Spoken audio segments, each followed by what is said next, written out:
Hi, this is Simon Candy from Acoustic Guitar Lessons Online.net, and today I'm going to show you how to play stretchy chords on guitar, for want of a better, more technical term perhaps. Just those chords that seem to require impossible stretches to play on the guitar. I can appreciate that, someone like me who has reasonably long fingers telling you that, hey, you can do this might, be a little bit frustrating, but believe me, I've taught many people over the years. I've had guitar instructors over the years who have had short, even somewhat stumpy sort of fingers and play incredible guitar and make all the reaches necessary to do so. We're going to cover today four approaches here that are all going to help you do and play big stretchy chords. Okay, so we're going to look at how to have the fingers basically how to fan them out as opposed to just stretching them out. There's a difference, and it makes a huge difference on the reach you get on the fretboard. We'll also look at how to have your fret hand positioned. That's really, really important. If you've got it in the wrong position, doesn't matter how long your fingers are, you're going to find it hard to make the stretches necessary. We'll also look at a real killer strategy for playing any chord involving the pinky. That's often, chords that have big stretches involve the pinky. I'm going to show you an approach that's going to really make that much easier to do. And finally, we'll look at just exactly how the fingers land on the strings. Each finger is slightly different in terms of the angle, and that makes a big difference to playing these types of chords on guitar too. And a lot of people get that wrong. So it's really making these adjustments that's going to make it easier for you to play these stretchy chords, not the size of your hand or length of your fingers. So let's get to it. So the first step for playing stretchy chords on guitar is to fan your fingers out as opposed to just spreading them out. There is a difference. So if I just spread my fingers out like so, you can see I can only spread them so far. If I fan my fingers out, I can get much more distance, if you like, between my index and my pinky. When I spread them out, it's only so far. We could measure that, and it's going to be a lot less as opposed to fanning the fingers out. Now I've got a much bigger distance between my index and my pinky. So if you see a side-on view, right, there's my hand just spreading the fingers. When I fan them out, you can see how they fan out, like a fan. Just think of the fan. That's how you've got to have the hand when you're playing guitar.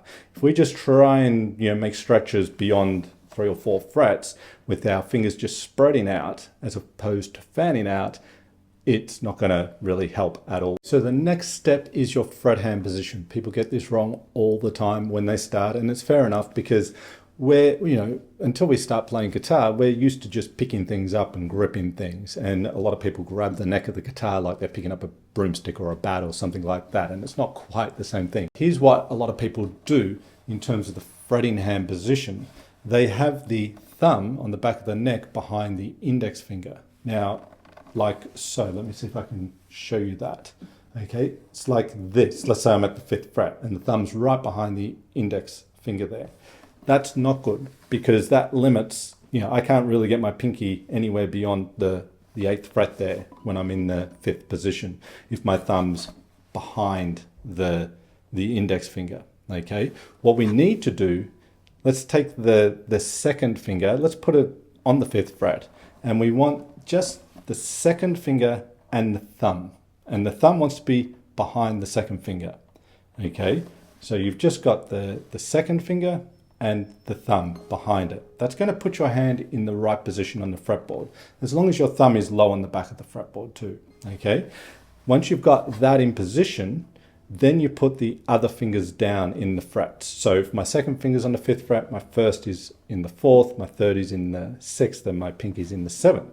And with my thumb behind my middle finger, 2nd finger there, I can then just bring out the 1st finger. Now the thumb might move a little bit between the 1st and 2nd fingers. It might not be exactly behind the 2nd finger. There's going to be nuances there, but it's certainly not going to be behind the 1st finger. That limits what you can do with your fretting hand in terms of stretching out. Once you're there, you're good. I mean, most guitar playing, 90+% or more of guitar playing is going to happen in terms of stretching within a sort of 5 fret span. You're not going to really have to stretch beyond 5 frets. And you can do that if you have your hand in the right position. Now here's a great strategy for playing those chords that require big stretches involving the pinky. I'm going to demonstrate with a particular chord here to begin, which is a G chord.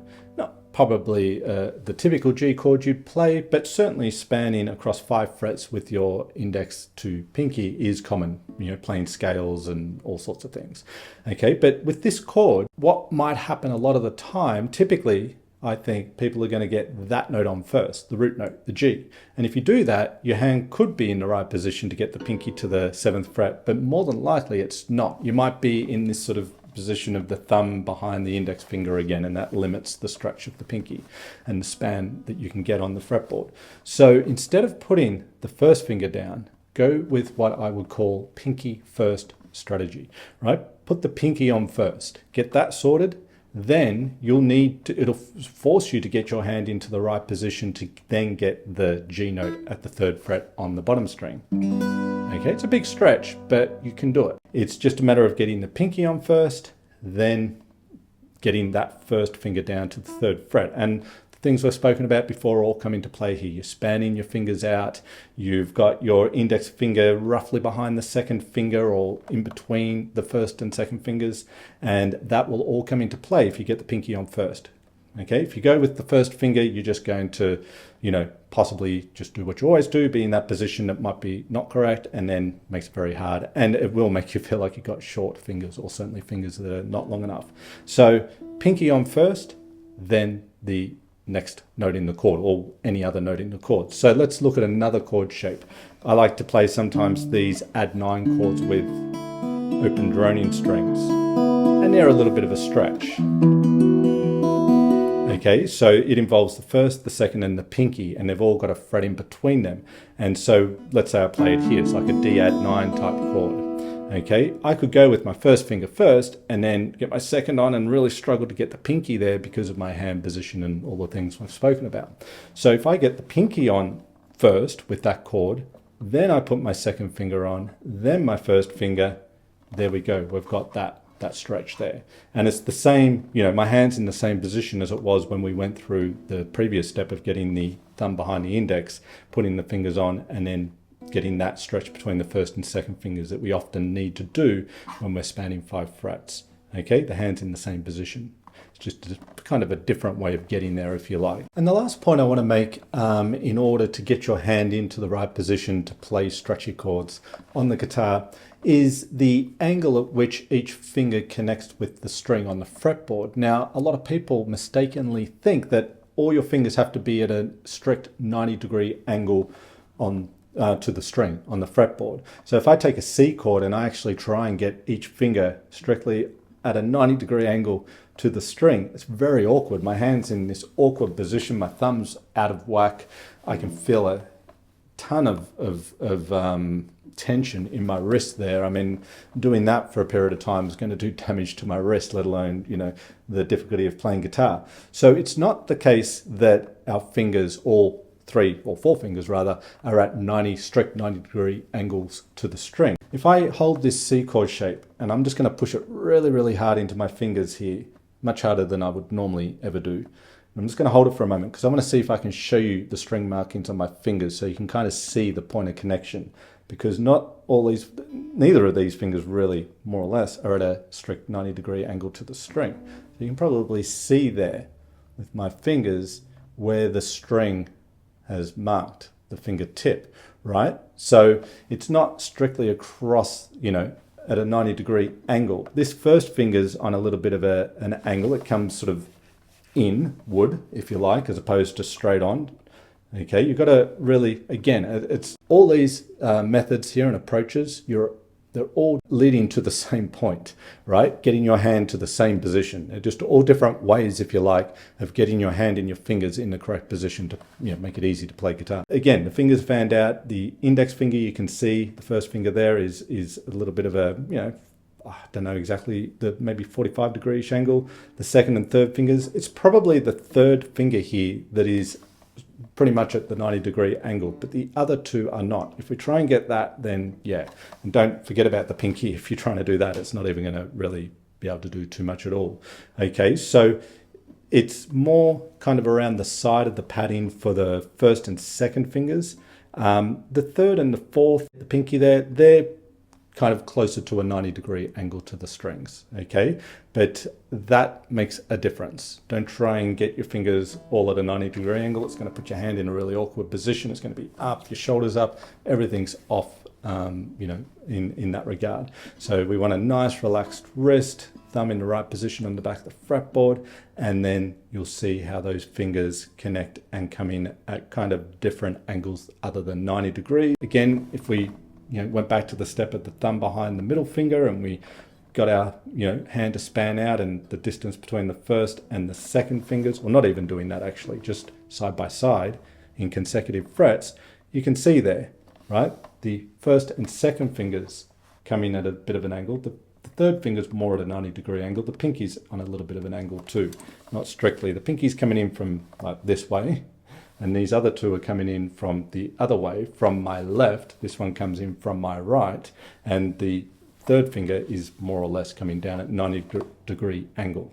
Okay, so that's really important. If you like this video, then you will love this ebook audio I've created for you called Awesome Acoustic Rhythm Techniques that will transform the way you play your guitar. In this ebook, I take you through one of the most common chord progressions in music.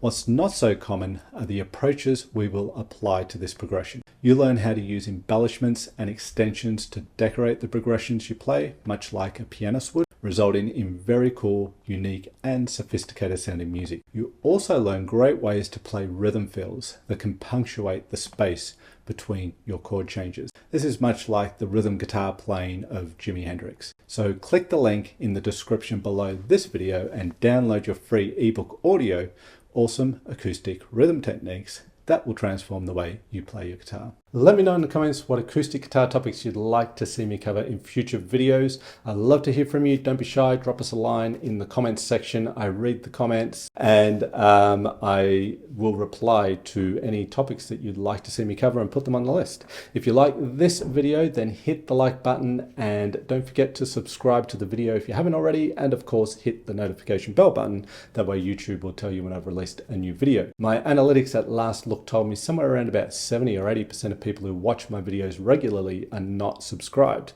You might think you are because you see my videos pop up in your feed a lot. That happens when you've seen previous videos, but that doesn't mean you're subscribed necessarily. If you like the channel and you like the videos, then I'd appreciate the subscription, and I thank you very much in advance. I also thank you for being here today and checking out this video. I always appreciate people taking the time to check out my videos. I hope you got a lot from it, and I'll look forward to seeing you in the next one.